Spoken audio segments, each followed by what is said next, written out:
Welcome, everybody, to this week's episode of the Therapy4Dads Podcast. I wanted to welcome a new friend, a new guest, someone that we've been connecting with probably over the past, 6 to 8 months, maybe even 12 months, kind of following the work that he and his wife have been doing, as well as getting to know him a bit personally. And so we've had some conversations and thought it would be a really important, needed conversation to have on the podcast. And before I jump into the topic, I wanted to first welcome Terry. So welcome, Terry.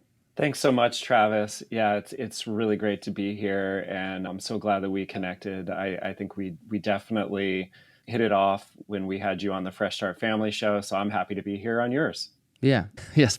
So there's the pitch. He's on Fresh Start Family Show, which is what is that show for those that don't know? My wife, Wendy Snyder, she is Fresh Start Family, Fresh Start Wendy. She really transformed our family dynamic inside, but then also had a calling to really reach as many families around the world to increase peace in their homes too. We got an idea from a friend a few years back that said, you two should host a podcast and talk about this stuff.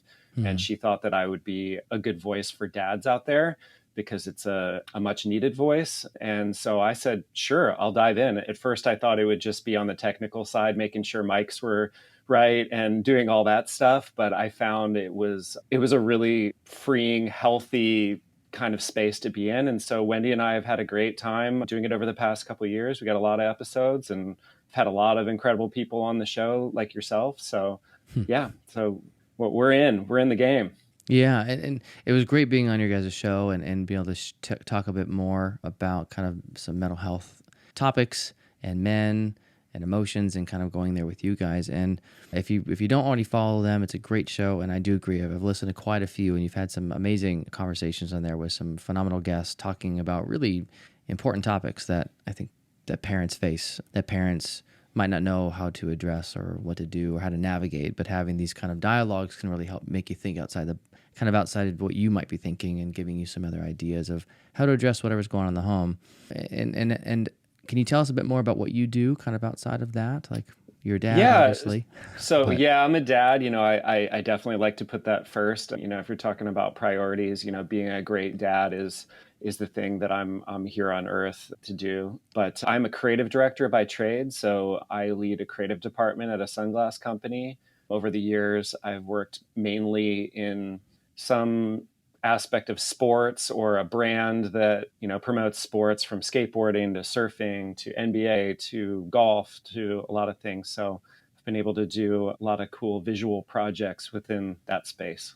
And I like the priorities. Dad for you is a top priority, and then your kind of occupation comes second, is what I'm hearing. Yeah, it does. And then, I even try to blur the lines as much as I can just to expose my kids to like what it looks like, on the other side of school and everything like that. I'll bring my kids on shoots when it's appropriate or things like that, just to kind of it's fun to have them along, but also like I think about, there's this big barrier sometimes between childhood and adulthood, and I just love to blur the lines. I'm trying to remain as young as possible too. So I'm like, I constantly try to surround myself with young people at work, and I'm around, so It's kind of cool when I get to do that. But yes, dad is definitely number one. And, it's an honor to be a dad first and foremost, to be blessed with the opportunity to do that is incredible. And then I just look at my two kids and I just want the best for them. We get one shot at this. Yeah. So, and not that it, and life is messy too. So I'm just like, okay, well, let's get in there and do that and look at it from all angles. So yeah, I think that kind of goes back to like, Wendy's calling to, leave her old career behind and really dive fully into, transformational parenting as like a new language, and doing, positive parenting is something that, helped us. So let's just stay in that. Let's stay in that space. So yeah, I try to not like, get too distant from even being a dad, even when I'm, step away from work, because I just want to live in that space. I want to be the best I can. Yeah. And yeah, always learning. Yeah. Always learning. I like that, the blurring the lines between your role as a father and your role in kind of marketing and kind of helping your kids see that. And I do agree. Sometimes there's such a big gap between childhood and adulthood, but I think it's awesome. What a great model to have them kind of get a taste of what it might look like outside of school, high school, college and things. I think that's genius actually to bring them along and to see what dad does and be a part of that involved and kind of see how the world works within outside of typical, school. And so the topic for today, kind of coming to why I wanted to have you on, it's similar to the theme of what you and your wife have been doing and, what Wendy has been doing with this idea of positive, parenting, similar in the sense, different, but more about honing in on your journey as a man and around the idea of masculinity, what it looks like to be quote unquote strong versus quote unquote weak. And so we've talked offline about that, and hearing your story, I think it's a powerful one.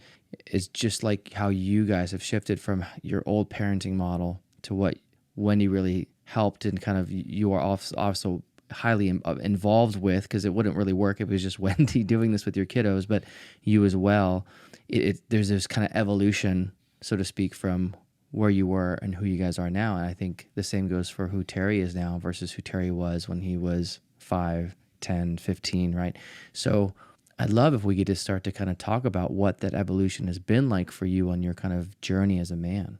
Yeah, well, I'll give the flyby on some parts of my life. I know this isn't a therapy session, but feel free to stop me anywhere if you're like, hey, back to that, So if I'm too quick at one place or go too long on another, and you're interested, just call it out. I mean, it's a life story packaged into a short amount of time. So yeah, I grew up as a younger brother in a family, pretty semi-typical family. But if I could describe myself, I definitely was, I was a feeler. I wouldn't say I was overly sensitive, but I have a lot of memories. I remember everything.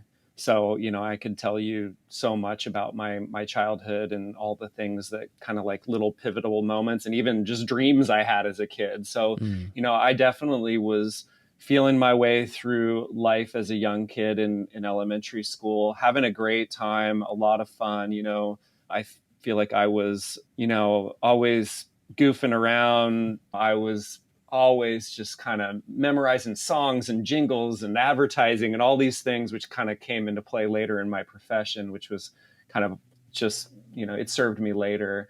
My parents split up when I was in middle school. I remember when they decided that, they were separating. In some way, I kind of knew. I always looked at my parents and said, wow, these are two very different people. How does that work? So when it was kind of validated that it wasn't working, I was like, oh, okay. Yeah, it's not working. My sister took it very rough. I kind of, looking back on it, I kind of just, put it down, kept moving with my life, tried to keep things positive. I definitely have, after doing a lot of work later, much later in life, I look back and I had all these protections that I did that, to kind of just make a joke or kind of keep things light and moving in life. I also, throughout elementary school, middle school, high school, there was my side of exploring who I was through sports. And there was also just what seemed okay and not okay just as a personal, from a personal perspective. So, I can remember I always just wanted to dress up and do different things. And I'd see a hairstyle and I wanted that and I wanted that. And I remember sometimes there was pushback on that, not necessarily from my parents, but my mom, I love it. She let me be whoever I wanted to, but I can remember being like, I remember this vividly of I went from being I want Billy Idol's hair, which was a spiked hairdo, which is okay, we can do that. Yeah. And I remember at another point, I was like, I want Prince's haircut, and it being well, in order to do that, we got to curl your hair. Yeah. And I was like, okay. And I remember, I was surrounded by women. My dad was gone a lot working, but I had an older sister, I had my mom, my grandmother was by herself, a lot of strong women. And then there was, girls that my mom's goddaughter, things like that. They'd come over, get their hair permed, things like that. Mm-hmm. I was like, yeah, I'm in. Like, curl my hair, things like that. And I remember doing it and being like, you'd get reactions from people outside of my home. And it's just like, you doing that? Like, it was like this, that's weird. That's, I remember dressing up. It was okay to like go in one part of the closet and grab dad's stuff.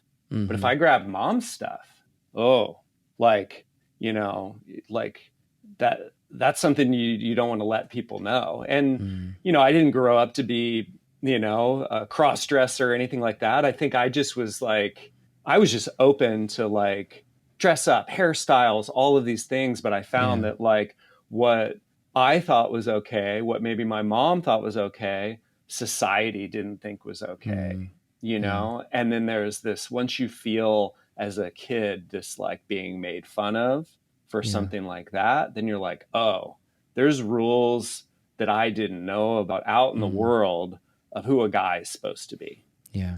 So there's that going on. Yeah. And then there's, through sports, the sports that I chose, I dabbled in a lot of little things, but then the things that I latched onto were ice hockey and lacrosse. And, I don't know that I'd call it a sport, but I also loved skateboarding. It wasn't an organized. Well, it is, but it's a hot topic. Like even within skateboarding, they, a lot of skateboarders don't want to be called. True. It's a whole lifestyle. It's a whole subculture. We could have a podcast just talking about skateboarding. Yeah, we should actually. That would be fun. We should. And the differences of what I found, like if we're talking about like what was okay and what's not okay. Yeah. Within skateboarding versus say team sports, but So, anyways, ice hockey and lacrosse. And especially my positions I found within those sports, I was defense. I was the person who was physically hitting people a lot. In lacrosse, my whole job was to chop people's hands and wrists until they dropped the ball. And if somebody got in your space, you put them on their back. Yeah. And hockey was similar, and I was good at it. So, here on one side, there's this kid who wants to curl his hair like Prince and be very expressive. And then in my sports, it was very like,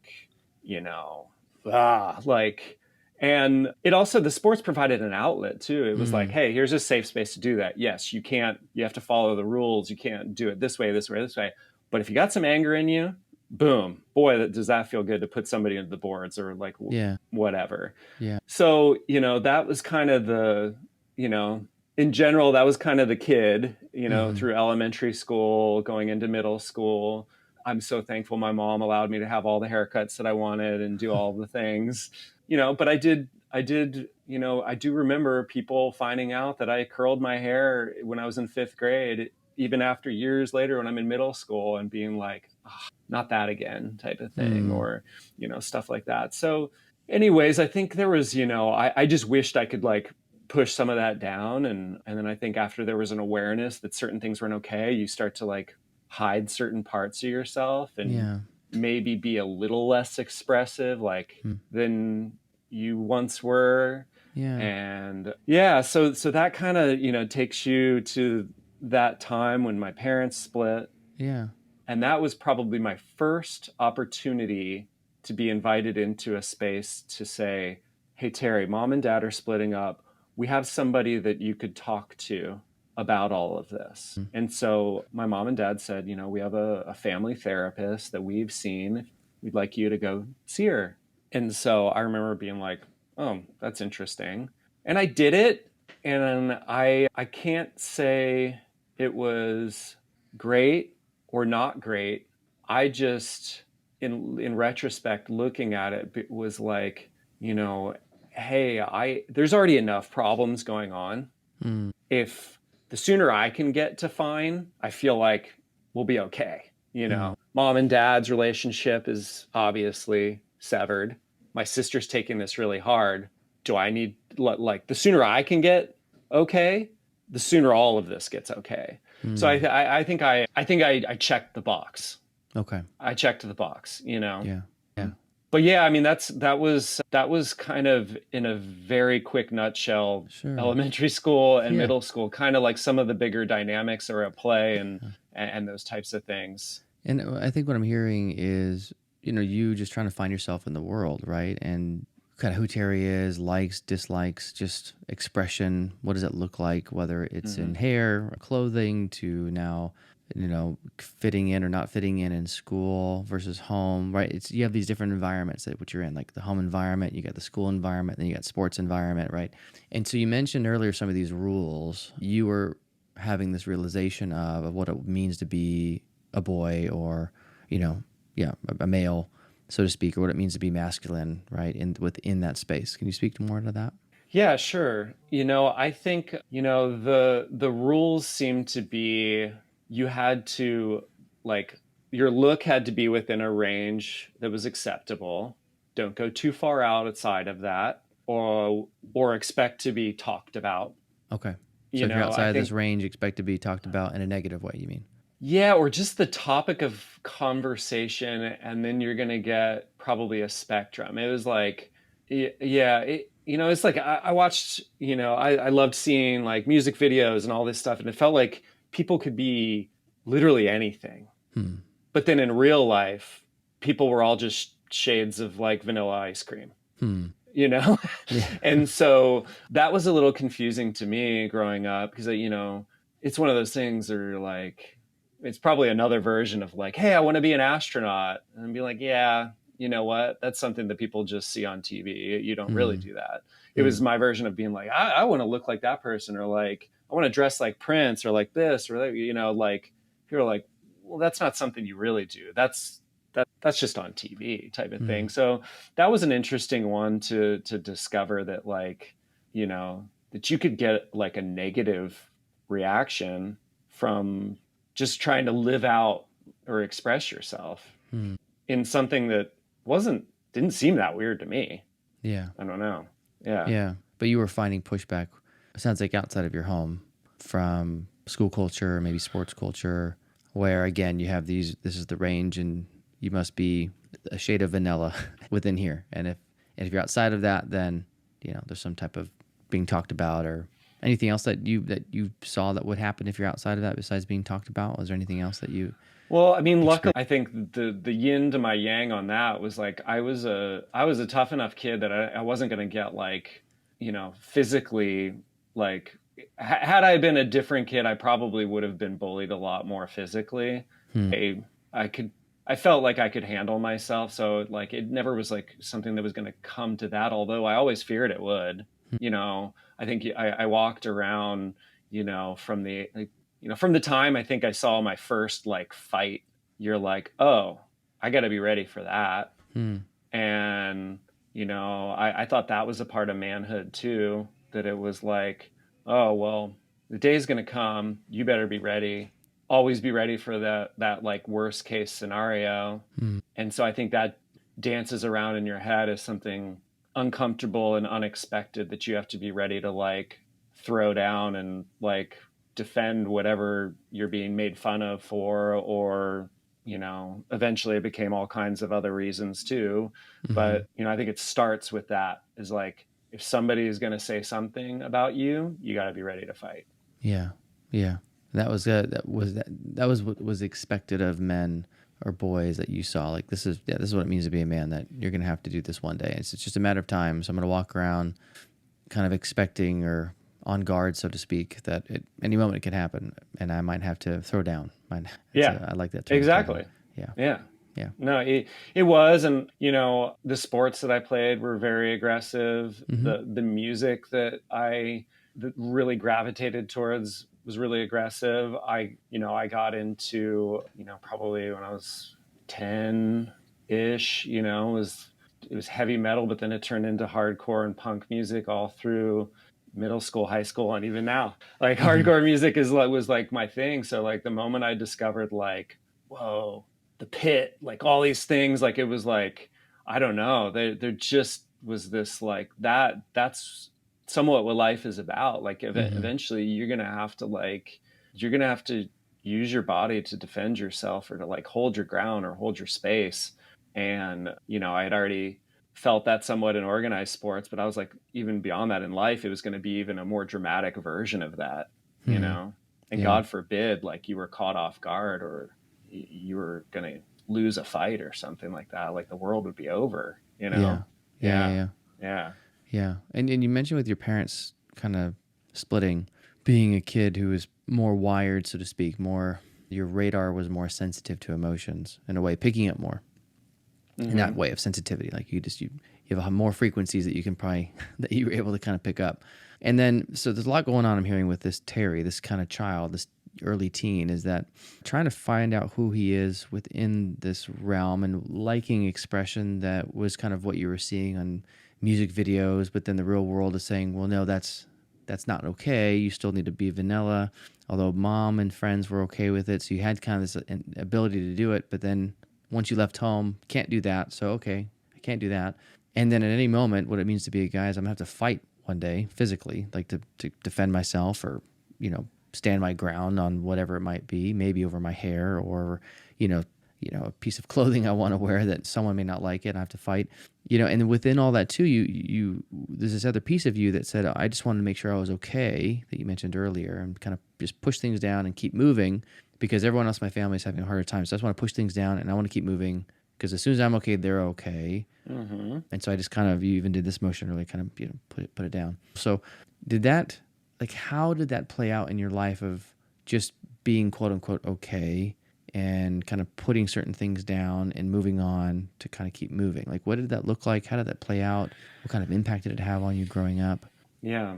So high school, I think for most people is a pivotal time. I think for me, it was extremely testing. So my sister went away to college. My dad moved out. I would see him, maybe every other weekend, but it was just me and my mom. And my mom didn't move on from the divorce super smoothly. I could sense a sadness with her. So there was more of this, like, okay, now I'm kind of the man of the house, and I'm also here to try to, like, lift spirits. Okay. So I kind of took on that role. And then within high school, I think the things that you're trying to do then are, okay, I'm trying to get grades. I'm trying to do the ever evolving social kind of atmosphere. And then you're also you're seeking girls, and you're seeking love, and so while I had, several, like, kind of like, middle school girlfriends, and like people that you liked and would talk on the phone with, and, whatever, each time you look at them and you're like, is this it? Is this it? And I happened to, meet a girl I guess it was my sophomore year, like just starting my sophomore year of high school. And I was like, whoa, fell in love with her, and she, she was incredible. And, she had similar, friends of mine. I never knew she even existed, which was kind of strange, because I knew her sister. And it was just like out of the blue, this, came into my life. Now, entering a relationship, with all that was going on in my home life, I so badly just wanted things to go right. I watched my parents split up. I just was like, I just wanted it to go right. And what did that mean, wanting it to go right? What would that mean? If it went right, it would look like what?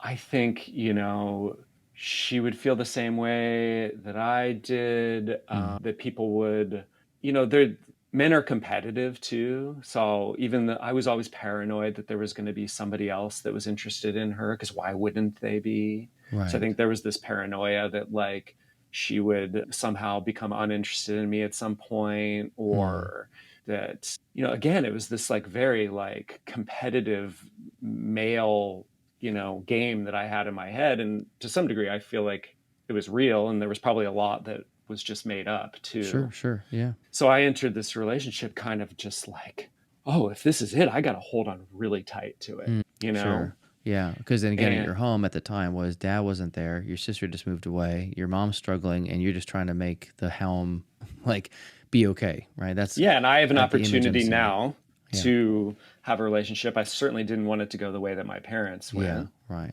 So I got to make it work and cling on. Yeah. Yeah. Now, you don't necessarily know all the things about the person that you're dating, when you decide, this is it. What I started to learn about her past was she had a rough past. She She had been to something like 15 schools in 15 years. Her dad left her and her two other sisters and mom, early on. She had a stepdad now who was a cool guy, but it was it had been a rough road for her, and she was the oldest of the siblings, so she took on a lot of the she became kind of a second mom very young. Now, as I got to know her better, I realized that she was, she had parts of her that felt very sad at some times. And, learning about like this childhood, I was like, oh, wow. Yeah, she's been through a lot. She, you know, tried to take her own life at age 10 by swallowing a ton of like pills. Her parents sent her, or her mom sent her to a place where she was, a young kid with a bunch of other troubled kids. They made fun of her. They threw her in a trash can. They did all kinds of things. So she had, I think, a lot of ambitions of what life would be and very low self-worth and had a lot of things going on. Looking back now, how was your little 10th grade brain processing all of that information? Because that's you're right. That's very heavy, very real, very, okay, she had hard stuff. Like, what was going on inside of you as you were hearing her go through this and talk about her life? I think I knew it wasn't normal, but at the same time, it was like, well, maybe this is what growing up looks like, is that, life is super messy and messier for some than others, but you step into it, be strong for the other person, and you hold on tight, and you don't, it was definitely a lot. But I think once you get past a certain point of, caring for someone, you don't care. You just still do anything for them and anything to cheer them up and anything to be there for them. And so, and you also, I think I started to feel like, well, hey, here, I'm the bright ray of sunshine. You're like, that was in the past. We're good now. Like all that's gone, and as you know, that stuff just doesn't erase just because somebody walks into your life, no matter, how much chemistry or like care you have. She had a lot that doesn't matter who walked in her life that she was going to deal with for the rest of her life. So, but I just thought, oh, okay, here I am. So it was like hard, but also in your mind, it was like, okay, here, we're good. Let's move. Okay, that's in the past. Let's go. Kind of almost different, but similar to your family. Like, I'm just going to be okay, and let's just keep going, which is I think it's just kind of which makes sense when you're, I think for a lot of us in 10th grade or even adulthood, of like, it's all right. We'll just keep going, which I wouldn't say that's a bad thing. I think it's just a way of coping, and let's just keep going. I'm going to be positive and make sure everyone's all right, and one foot in front of the other, and make sure people are okay. Yeah, definitely. And so that's kind of the way I carried on. It was a 2.5, 3 year relationship, and so through high school, pretty much all the way through through high school, and through that time, I mean, there was a lot of ups and downs. The downs included, lots of, pain for sure. She tried to end her life a few times while I was with her, a number of different ways. And, I saw the inside of hospitals, and all the things that come along with that. So that was like, it was bizarre. It was like you were living in some sort of a movie. It was unpredictable. Again, I think I couldn't fully relax most days, because if it was a possibility that a day could end like that, holy crap. There was a lot of numbing on my side. I just assumed everybody kind of like, drank and did stuff in high school, but I think, probably some people did it for laughs, which maybe there was some of that in there, but there was definitely numbing that was going on for me just to kind of like cope and, work my way through that. Well, it sounds like, definitely coping maybe from like this anxiety, this, how's today going to go? I mean, I'm imagining this kind of tension, constant tension of caring about this girl really genuinely, right? And as well as, are we going to end up in the hospital again? And this is a movie, and I don't want anything to happen. And so, and then I'm guessing stuff at your home too, of dealing with all that, of just mom still and dad gone. And were you talking to anybody at the time? Was that kind of a thing to talk to people? Hey, I'm going through some stuff, and hey, can I talk to you about it? Or was that just not even on your radar?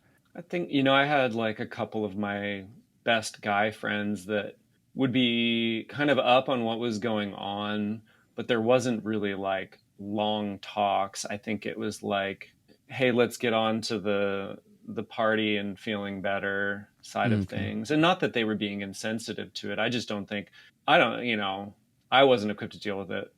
They definitely weren't equipped to deal with anything like that. And, if doctors weren't equipped to deal with what she was going through, like who was, Yeah.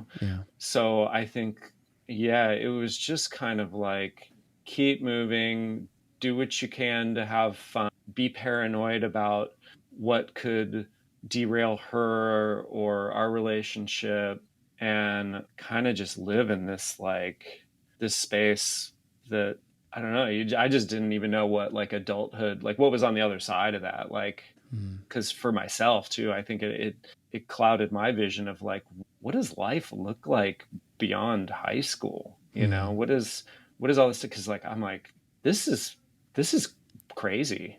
Like, this is crazy. And, so I think I just held on to that. I didn't see a therapist in high school. I saw that therapist in middle school. My parents split.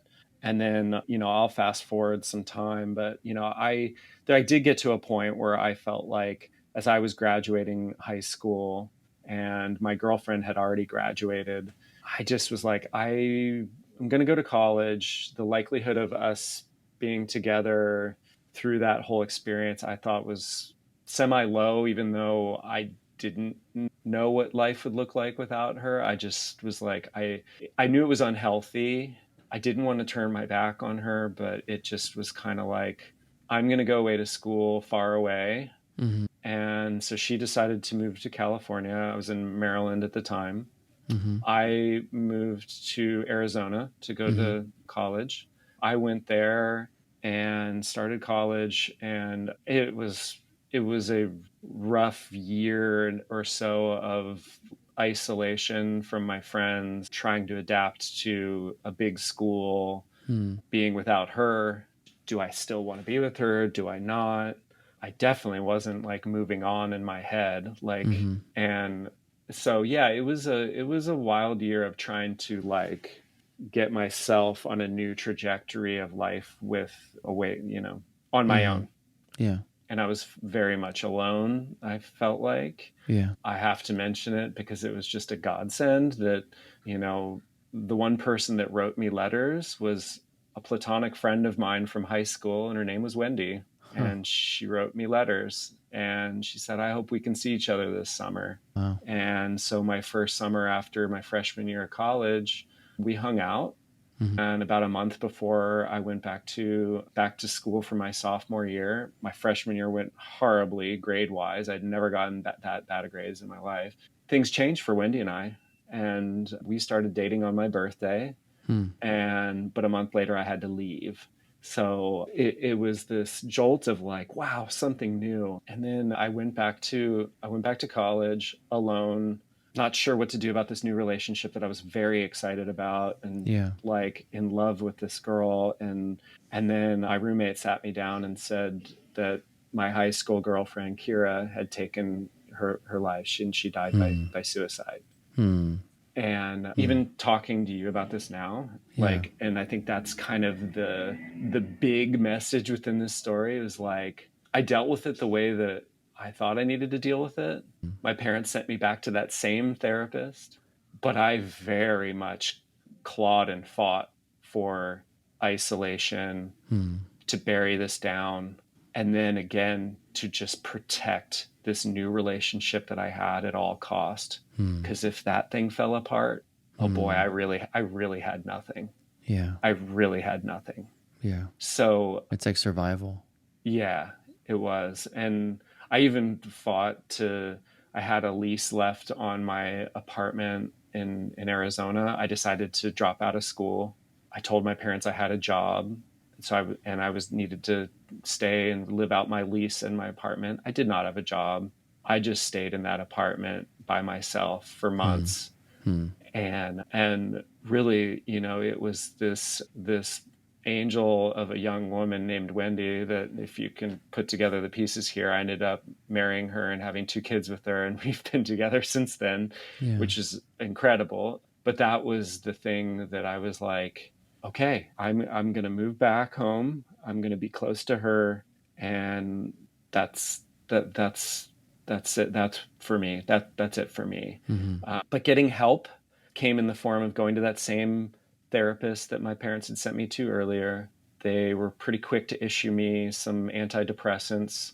I can't say it really did. I don't know what it did for me. I mean, Hmm. I was still drinking and numbing and doing whatever, so who Yeah. knows? Who knows? Yeah. And I also had a very confusing relationship with antidepressants because I saw it have had a volatile effect on my old girlfriend. And not Right. all, I'm not trying to Sure. condemn Sure. that, but Right. for her, and a specific prescription did Yeah. not react well. So I just Yeah. was kind of like dismissive of that, Sure. pretty dismissive of the therapy. Yeah. And I'll fast forward a lot. I bottled it up for 20 years, Hmm. and I was scared to talk to anybody about it. Hmm. I was scared to say her name. It was about as final as something could be. It's like, well, Yeah. I'm not going to bring anybody back. Yeah. So it was just, again, like, you know, get on with life. And honestly, my life really, it took off into a beautiful place. I Hmm. figured things out. Wendy and I went on this great adventure to end up in California, which we are still today. We, all of these things really, I believe, even though my faith wasn't the same as it is now, I can look back and say God was right there holding my hand and Hmm. ushering in these gifts and doing what needed to be done. And it's but actually talking about it didn't happen for so long until I went to a like a weekend course with like a small group, and everybody's bringing some big thing to the table there, and I watched people go through this process, and I was like, well, yeah, I guess this is the time to say it and to do it. Yeah. And Because there's man, 20 years of keeping it down, of not talking, of while good things are happening on one hand, you've got this big like backpack with rocks in it that's just weighing you down and just kind of there, and I still have to numb from it. But amazing, it's like two things are happening, two lives. This amazing thing with Wendy and life, but this big burden that I'm still numbing from. And that you said 20 years, that's a long time. yeah. And scared to talk about it. How do you talk about it? What you're right. I can only imagine just like, what do you say? How do you say that to someone or anybody? And then you go to this weekend and you hear people being vulnerable and opening and sharing big things, and something clicked in you to say something. Yeah, so I mean, it was Your Infinite Life. Our friend Pam Dunn, she owns this company that does amazing work, and I was in the classroom with a couple of her instructors in a small group, and you know they definitely unpack a lot of different things, and it was very clear to me that like what my thing would be. Hmm. And so I just was like, and I think it also helped that there was like a level of anonymity to it also. It wasn't like I was going to say this to a friend and then have to like pretend to be normal the next day. Hmm. Or like, I don't know, not that it was like, I don't know that it was shameful. I just, if you're going to like lose it and bawl and cry in front of somebody, I think it was kind of like, well, these people are all doing it and I'm not judging them, and I don't have to see them on Monday at work or do all this. Like, Yeah. let's do it, Yeah. you know? Yeah. So yeah, it was an incredible experience just to say things, to talk about it, to go through that, because there'd been all this time too that, you know, I have such a heart to like help people in, whether it's, I mean, everybody's situation is different, but even if it's remotely like that, Yeah. and I could help somebody, whether it's a little version of myself, a teenage kid, or a girl that was feeling like she was, it's like, I'm not, I know I'd have to go and do a lot of hours and get some degrees to actually sit down and like deal with the like extreme version of it. But I was like, in some way, shape or form, I have to help myself and go through this before I can even think about even like helping somebody else here. And I knew I really wanted to get to a space where I could do that one day. Yeah. And so I was like, okay, well, I guess it's time to do what I need to do. Yeah. So that then one day I can help somebody else. And, so yeah, so that was a big deal for me. And I came home, with a lot of those rocks in that backpack out, being able to, talk to Wendy about it. Cause she was doing a lot of self-growth work too. I felt like, we were evolving, and this was a part of that for me. And then, it became, I've done these weekend courses now several times. I've gone back and assisted, now after, Wendy, doing what she does and being a part of the podcast. It's like, now I can be like, oh, I'm going to call up, my therapist, Dan, when I'm having, an issue, and I can talk to him from anything from work to something that happened like this, in my childhood or any of these things. And I know it's actually going to benefit. It's scary being vulnerable, but I know now that the other side of that is so worth it. Yeah. And culturally, and lots of reasons, like, made it so that my mind thought that wasn't the case. That it was just push it down. Yeah. Time will heal all wounds. Yeah. And you actually need to be there to lift other people up, not the other way around. Yeah. Time will push it down. Time will heal all wounds, which is what you were doing from as far back as you can remember with your family and your parents and your mom. Just push it. Time. Eventually you'll be bent. Even the girlfriend, it's like it'll heal. And then even past the girlfriend 20 years later, but you found it wasn't really healing, right? Those rocks didn't go anywhere. They just kept adding. They became weightier and weightier and weightier in your body and your system. And then you had this epiphany, and, seeing these people, which I could understand that okay, there's some sense of freedom here because I don't have to see them, right? There is some sense of safety that I can cry in front of these people, even though it's probably not typical, but I don't have to see them tomorrow. I don't have to, it's in a way of like, it's his own little world. It sounds like this kind of weekend where I don't know these people, not going to see them again. Why not? And that gave you the courage to get it out. And then this path of realizing that time doesn't really necessarily heal. Sometimes it does. I will give it that. But other times it doesn't. Like you said, those rocks just sit there in that bag until you identify it and have a safe enough space.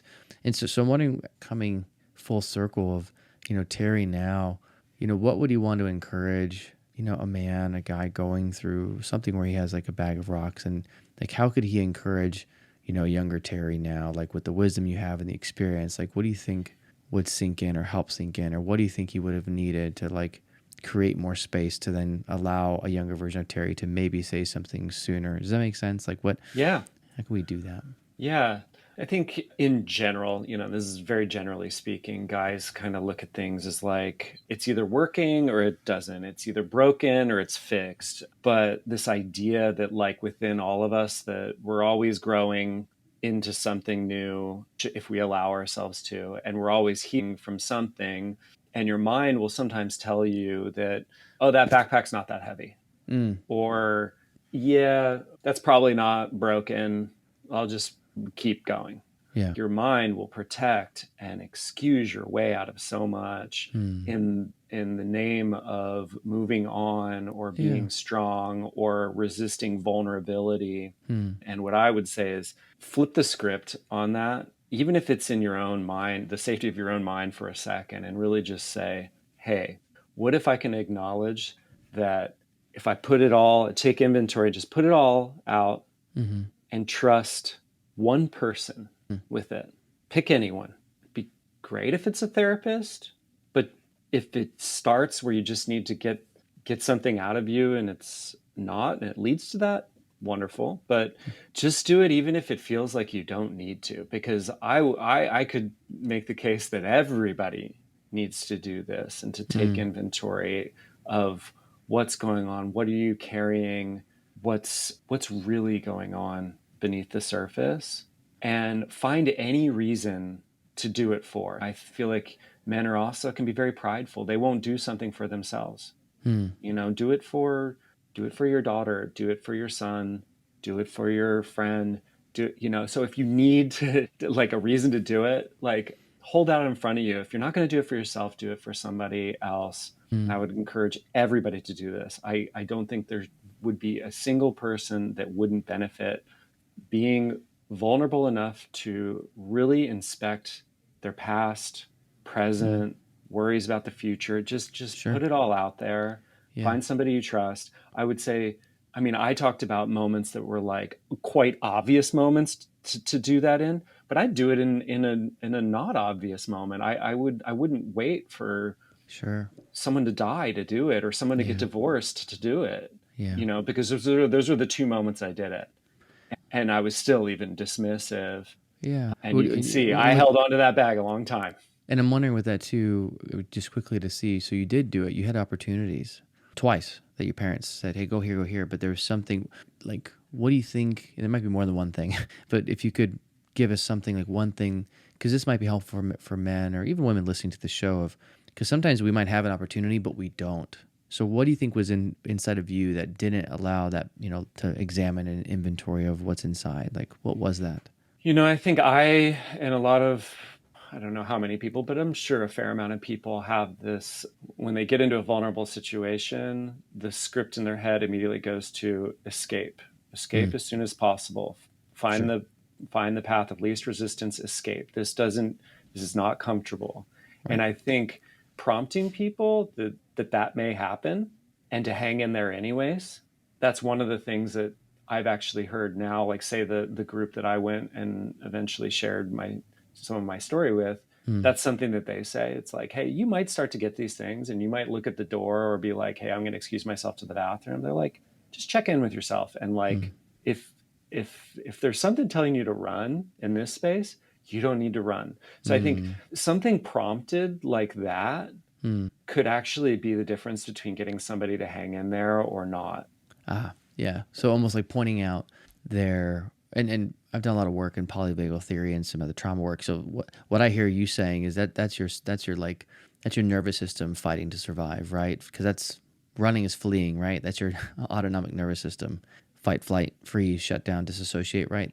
So our nervous system does this to survive because, well, talking about this, that's a threat, right? That's a threat to, it's not safe to talk about this. It's never been safe. So your body's wired to survive. And so what I'm hearing you say is, let's point out that nervous system state. It makes sense why you want to maybe run or see the door because this is going to be uncomfortable, but we are safe here. Almost like saying what it is and saying, no, we're safe. You don't need to run. This is a place that it makes sense. Your body's going to want to get away from this as quickly as can and move on because that's how we're wired. However, this is something that we don't need to run from here. This is a place where we're all going to feel that. So I think that's really cool. Does that make sense? Oh, it definitely does. Because yeah, the longer you can just hang in there, the Mm, more you're going to give yourself a chance to like truly get on the other side of yeah. anything. And it's it's an interesting one because it is so counterintuitive to like, I mean, like you said, you've studied all the science and everything like that. It's like we are wired in that way, and then culture backs it up, and then all your Right. experiences back it up, and all this stuff. So you're just like, wait, I'm actually safe. This will Right. actually help me. Right. Are you sure this isn't going to feel this weird now? Like Mm-hmm. in a True. few minutes, or, it's like, so, but yeah, so I mean, I guess that comes down to just trust, Mm, find somebody you trust, even if it's somebody and sometimes that's like somebody that's a brand new face. Like I yeah. said, because like trust doesn't mean your oldest friend, because sometimes that could be uncomfortable too. True. Trust could just be like, hey, I have a decent enough feeling with this if I can just unpack. Like, Mm-hmm. don't question it too much, just trust. Mm, And I'm telling you, I'm on the other side of so much of this, and I look at mm, life so differently. I'm looking at my son's journey, 12 years old right now, mm, my daughter's journey, 15 years old right now. yeah. And I'm in such a better place to be able to come alongside of them as a dad, Mm, having dealt with all these things. Because you may package it up and say that won't matter in their life, but it does. It affects everything. sure. It affects everything. So, I take the brave step. I mean, any listeners out there, it's like, just trust somebody, put that name down of who you trust, and call them. Yeah. And please, I pray, if it's something that's huge, like some of the things I've discussed, find a therapist and just trust that this will not set you back. There's nothing that you will never regret it. It may be uncomfortable, but it is not something that you're going to ever say, I shouldn't have done that. I second that encouragement 100%, that I could understand. I'm sure as Terry can, as he's working with people now, gets why it can be so hard to actually do this work and share it, right? Because there's so many layers, whether it's a fear or worry or your nervous system or being a guy, we don't talk about this, or even, women carry stuff too. It's like we have all these things that can keep us from actually finding relief and healing. But I can say from also experience working with countless people in my office that I get it. But when you actually start to do the work and heal, it is uncomfortable. Absolutely. I always warn my clients, like, you're going to feel this now, like you're actually going to feel. And that can be uncomfortable because we're used to just surviving, which is numbing and getting away. So I say that this is the hardest part is now when we actually feel it in the beginning, because that's where you allow it to actually come to the surface and actually identify it. And that can just be uncomfortable because you're not used to it. You're not used to allowing those emotions or things to come to the surface because you've been so trained in yourself to push. It's like keeping volleyballs down underwater. You've been so trained to keep these things down and what that feels like. And so for them to come to the surface is, this is weird. No, get them down. And so the final question, as we wrap up is, could you share like 2 or 3 things, positive things that you've seen change since the beginning of the transformation of actually allowing this to come out, sharing, the burden, actually doing kind of an inventory and saying, wow, I've been carrying this stuff around. And now that you're on the other end of it, what are like 2 or 3 things that you've seen and examined in your life of the positive impact it's had of kind of essentially getting help? Yeah. Well, I think one is like how I mentioned, it's like I've always wanted to help others. And so to now feel like I could be in a comfortable enough spot to like talk on this podcast about this, or talk to my daughter about tough subjects, to really, in a way, it's like, be able to step into my full self, because to take something, push it down is harmful enough for myself. But if really in the end there's somebody else that can benefit from my story, or wherever this journey goes, I just wasn't even allowing the like ship to leave the port, and I so badly want to see where this ship goes in life. And I want to be able to help other people, to be there for other people, so I think I'm getting to like see that. So, and it's just getting started. So yeah, it goes back to, so that would be one. And I think, within there, it allows me to be a better dad. It allows me to be a more self-aware, person, both in the workplace, but also in my relationship with my wife. Like I'm able to just be more myself, I've seen myself. I'm more likely to get the haircut that I want now. Good for you. I am more likely to wear the clothes that I want. I'm more likely to really step into like all the things that little kid wanted when I was, before any of this even happened. Yeah. I'm more like that kid now at 47 than I was for all those years. Wow. Because I think I just was holding so much fear of what it would be like to be vulnerable enough to fully share yourself, be yourself, and then ultimately like be a light to others through just being myself. So I don't know how many things were in there, but I think there's a couple. That's amazing, Terry. And really vulnerability is a true strength. And I appreciate your strength and be able to share this and just all of that, because it's so heavy. It really is. I mean, that's, my heart and soul goes out to her and her family. I've dealt with that on my end professionally as well. And it's a tragic thing. And so I wish for anyone struggling, anyone, get help. There's so much help now. That the reality is that there are people to talk to, like Terry said, to not have to carry this weight, that there is ways to navigate this, to find safety, to find healing. And it just takes that one time to begin to kind of share and start the process. And it might take time. It might take, it's not saying it's going to be 1 week of talking to someone, but the reality is there's a lot of people that really that genuinely care, that will help, that are there to listen. And so, Terry, I thank you for your strength and just kind of embodying that and just being vulnerable and showing that strength of talking about your story and kind of what you're doing now. And I'm excited for you. I'm excited to hear kind of the work you do. And I'll be following what you guys do. And I still am with what you and Wendy are doing. And, now that you have this freedom to kind of really be a better dad, a better father, a better husband, better able to connect with people that are carrying those rocks or those packs and those heavy, and you know what it feels like. And I think that's going to for sure make you a better person, because you have an empathy and understanding of what that's like to carry something heavy around for a long time and understand the fears. So you get to kind of speak to that, which is really, really an amazing gift you now have to give away. So I bless you and all the work you and your wife are doing, and continue to, help people, whether it's on the podcast or if you're talking to people in your work, coming across someone and your radar goes up and you're like,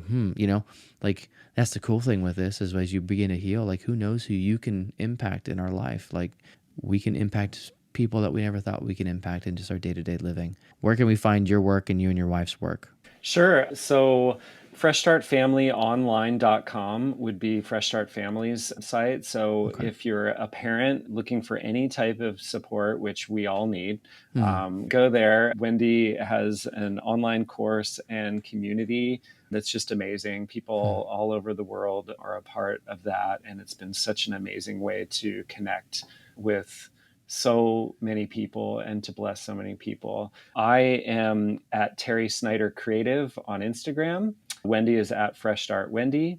If you're interested in just any of the creative work that I do, my portfolio site is terrysnydercreative.com. But yeah, I mean, that's me. The Fresh Start Family Show, you can search that up on anywhere you find podcasts. I am on a lot of them, not all, but definitely the ones that are more geared to speaking to the dads. So yeah, it's an honor to reach out and to connect with dads and help people in their journey. And so this is a big part of that. So thank you, Travis, for having me on. This is really, really cool for me. Yeah. Thank you so much. And it's an honor to be able to reflect back on all the things that make me me. I'm sitting here. One last thing before we go. I'm sitting in my son's room right now. Like normally we do our podcast in another room, but Wendy's doing a different podcast there. So I was like, I got to pick a space. I sat down in my son's room, and off to my left here, I'm looking at his desk is a collage that I made when I was probably 11 or 12. No way. And I didn't intentionally sit down to have that in my space, but I'm looking at it and it's got, my head glued onto like a professional wrestler's body, but there's all these words too. Like there's, artist, there's style, free, have it all, something else, independent. There's all these, there's like photo of a skateboarder and like comic book stuff and like all these things of like, it just takes me back to like where I was at in that zone that we kind of started at. And then I'm getting to live that out now. I feel like, and it's not just about like, oh, I get to be a kid again, but like, I think there was that time where I just felt like I was like, I didn't know what was next. I didn't know what adulthood looks like. It's like, I get to do that still. Yeah. So it's like you're reclaiming that child, that part of you that got buried underneath all those rocks. Yeah. You get to, that part's coming out in a really cool expression. That's awesome. Yeah.